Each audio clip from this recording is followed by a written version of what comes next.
আজকে রান্না করব এক অনবদ্য স্বাদের পদ, সর্ষে পোস্ত ইলিশ। প্রথমে 6 টুকরো মাছকে আমি ভালো করে ধুয়ে পরিষ্কার করে নিয়েছি।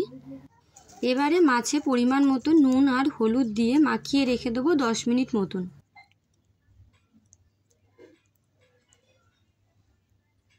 দেখুন এখানে আমার মাছগুলো সব ভালো করে ম্যারিনেট করা হয়ে গেছে। এখন এটা 10 মিনিট মতো ঢাকা দিয়ে রেখে দিলাম।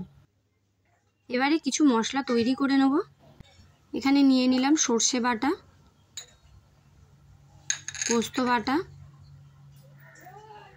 আর একটু কাঁচা লঙ্কা।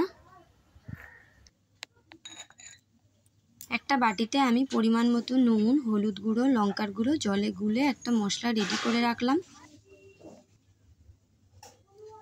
এবারে কড়াইতে ভালো করে তেল গরম করে নেব। তেল গরম হয়ে গেলে বাটা মশলা সব দিয়ে দেবো। মশলার বাটিতে একটু জল দিয়ে ধুয়ে দিয়ে দিলাম।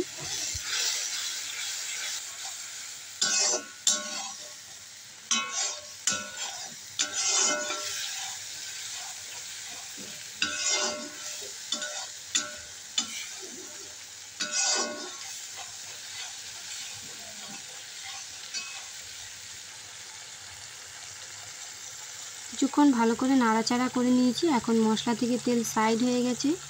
দিয়ে দিলাম 1 বাটি পরিমাণ জল। ঝোল একটু ফুটে গেলে এক এক করে মাছগুলো সব দিয়ে দেবো।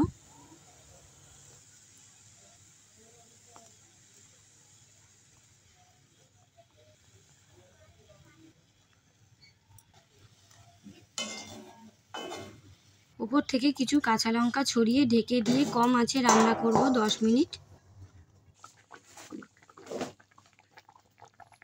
10 মিনিট মতন আমি রান্নাটাকে করে নিয়েছি। দেখুন কত সুন্দর হয়েছে, মাছ যেন মুখে দিলেই গলে যাবে।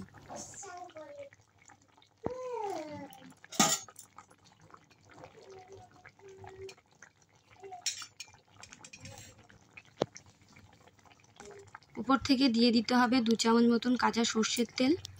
দিয়ে আমি 2 মিনিট মতো ঢাকা দিয়ে রেখে দেবো। 2 মিনিট পর এটিকে আমি পরিবেশন করব। এই রেসিপিটি যদি আপনাদের মনে ধরে থাকে তাহলে একটি লাইক দিয়ে কমেন্ট করে জানাবেন। এরকম আরও রেসিপি পেতে সাবস্ক্রাইব করুন পরি.সিজা সুভদ্রা চ্যানেল। আজকের মতন এখানেই সমাপ্ত। দেখা হচ্ছে আবার নতুন কোনো রেসিপি নিয়ে।